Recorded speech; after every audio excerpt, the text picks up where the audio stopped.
C. Joseph Vijay எனும் நான்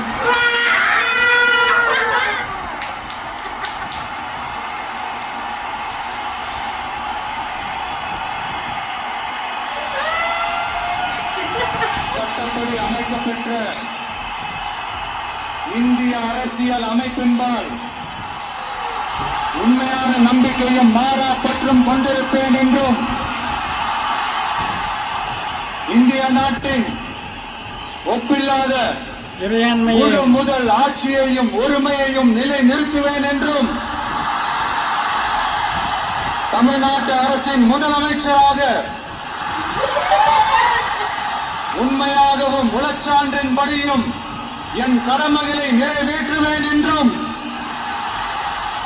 அரசியல் அமைப்பிற்கும் சட்டத்திற்கும் இணங்க அச்சமும் ஒருதலை சார்பும் இன்றி விருப்பு வெறுப்பை விலக்கி பலதரப்பட்ட மக்கள் அனைவருக்கும் நேர்மையானதை செய்வேன் என்றும் ஆண்டவன் மீது ஆணையிட்டு உறுதிமொழிகிறேன்.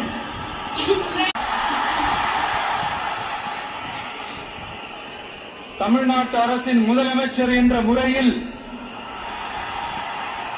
எனது கவனத்திற்குள்ளாவதும் தெரிய வருவதுமான எந்த பொருளையும் முதலமைச்சரின் கடமைகளை உரியவாறு நிறைவேற்ற தேவையான அளவுக்கன்றி ஒருவரிடமோ பலரிடமோ நேர்முகமாகவோ மறைமுகமாகவோ அறிவிக்கவோ வெளிப்படுத்தவோ மாட்டேன் என்று ஆண்டவன் மீது ஆணையிட்டு உறுதிமொழிகிறேன்.